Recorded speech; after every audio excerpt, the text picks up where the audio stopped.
আমার পেছনে দেখতে পাচ্ছেন খুবই সুন্দর একটা বিল্ডিং। আর এটা হচ্ছে একটি লাইব্রেরি এবং জাদুঘর। আর এটা বানানো হয়েছে একজন মানুষকে ডেডিকেটেড করে। আজকের এই ভিডিওতে আমি আপনাদেরকে জানাবো কে সেই ব্যক্তি আর এটার ভেতরে কি আছে, সকল কিছু আপনাদেরকে দেখাবো। তো চলুন শুরু করি।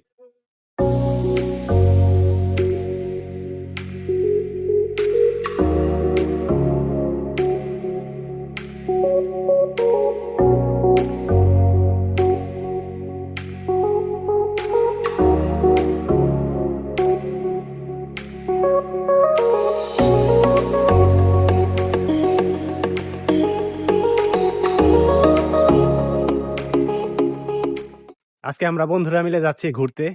তো আমি আর মাসুদ চলে আসছি, আমার আরেকটা বন্ধুর জন্য অপেক্ষা করছি, তরিকুল। ও আসলেই আমরা এখান থেকে রওনা দিব।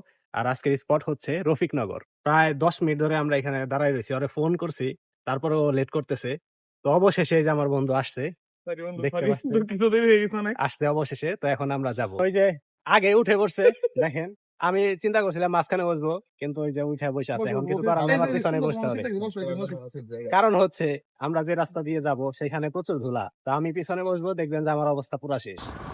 যখনই আমি মাসুদের মোটরসাইকেলের পিছনে উঠি, মনে হয় আমি খাটের উপরে উঠে গেলাম। আমি একদম টেনশন ফ্রি চলাফেরা করি, কারণ ও চালক খুবই ভালো।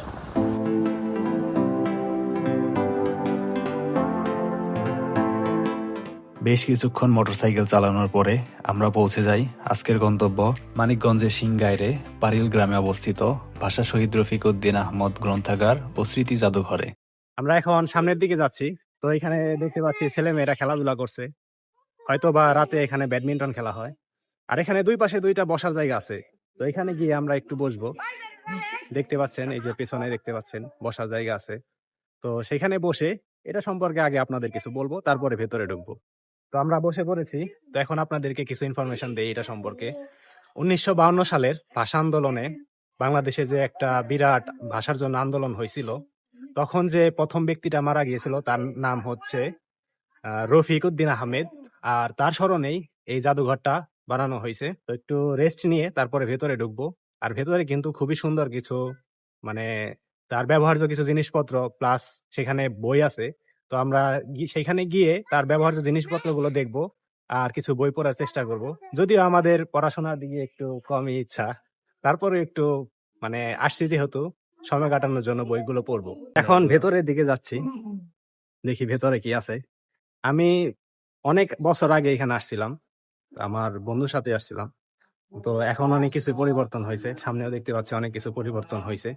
এইখানে রফিকের একটা ছবি আছে, আর নিচেই তার কিছু জীবন বৃত্তান্ত লেখা আছে। তো এখন আমরা ভেতরের দিকে যাব। আশেপাশে খুবই পরিষ্কার পরিচ্ছন্ন, জুতা খুলে প্রবেশ করা লাগে। তো আমরা এখন ভেতরের দিকে প্রবেশ করছি।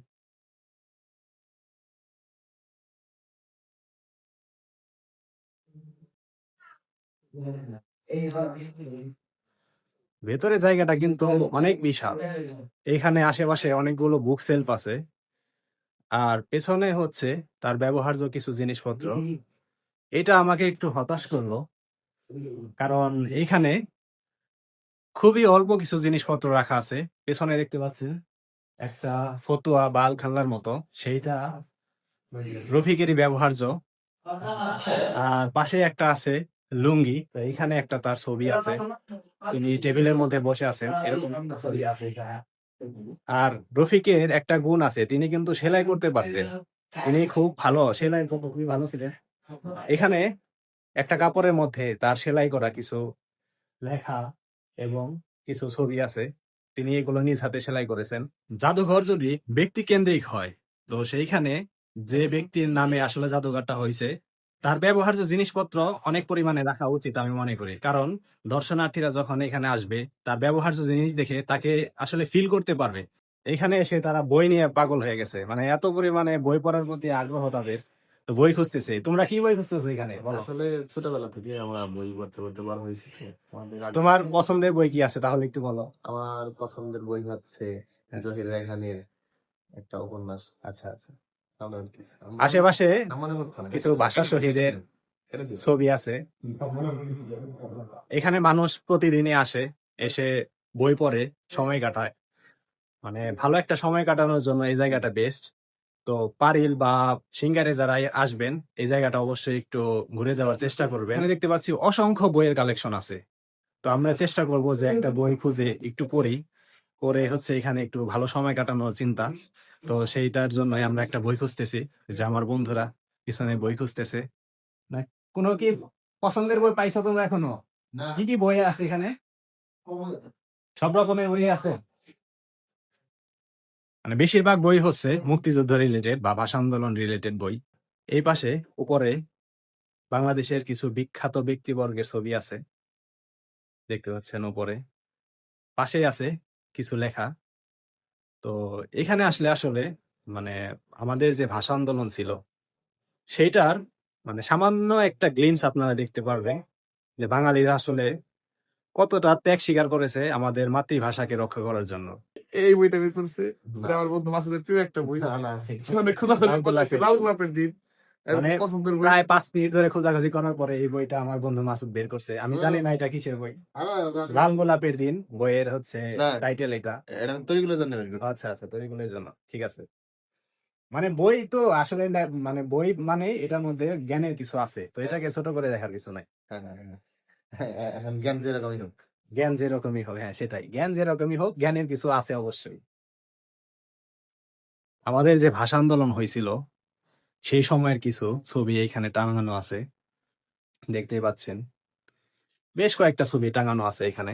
পাশাপাশি এখানে একটা ছন্দ আছে, আপনারা যারা আসবেন ছন্দটা পড়ার চেষ্টা করবেন, ভালো লাগবে আশা করি।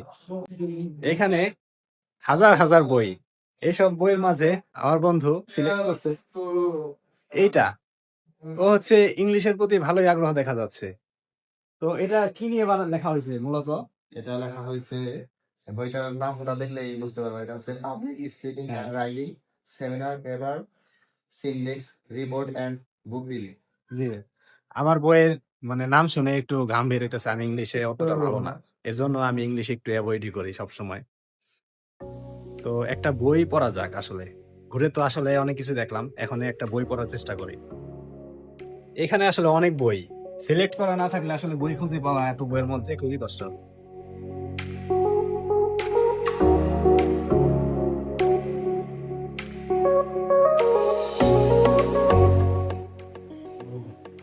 প্রত্যেকটা আলমারি হচ্ছে খোলা, তো যে কেউ এসে বই পড়তে পারে।